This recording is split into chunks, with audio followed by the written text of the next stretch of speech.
naxal cageed iyo xukun ku riday wargeyska Foore oo kamid ah wargeysada ka soo baxa Soomaaliland arrinkan maanta dhacay ee maxkamadda gobolka Maroodijeex ay halka sano xayiraada ku xukuntay wargeyska Foore waxaan leeyahay wargeyska Foore oo lagu xukumay hal sano xayiraada iyo 3 milyan oo ganaax anu maxkamadan tagay waan dhageystay doodii wixii lagu haystay wargeyska Foore runtaan uma arkaynin wax lagu xayiro wargeyska Foore wax dadku oo dhan ay ka wada hadlayeen oo caadi ah ayuun bay ka hadleen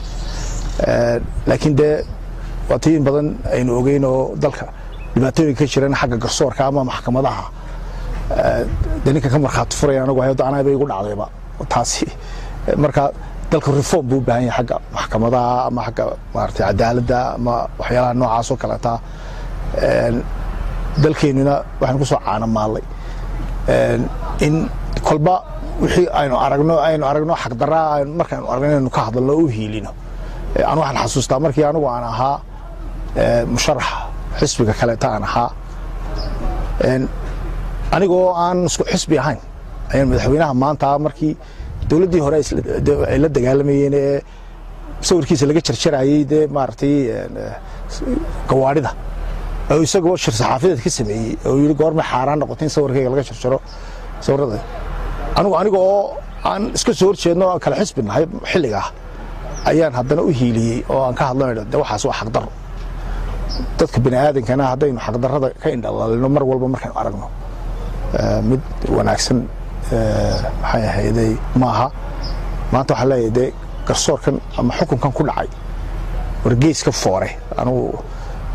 hadii ilaahay laga baqanayo anigu ma arko inuu yahay mid ku munaasib ah xilligan oo ku wanaagsan bal abiil bay qaadanayaan tadoo soconaysa in eegi doonaa laakiin waan ka xumahay baan leeyahay saxaafadana inay xor noqoto way wanaagsan tahay saxaafadda ku dheedana inay laftirkeedu ka foojignaato wixii aan wararka ku teenta ayaa wanaagsan waxaan ognahay inuu xeer saxaafadda samaysanay 2004 xilligii madaxweyne Daahir Riyaale xeerkii saxaafadda may goormay maxkamaduhu markiiba dadka kula boodayaan wax horta marka hore inta xeerka saxaafadda wax la soo mariyay maana heeno xeerkii saxaafadda dadka lagu xukumo anu taasun baan oran lahaa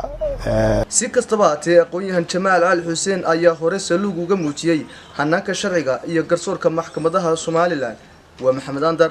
CNA TV magaalada Hargeysa.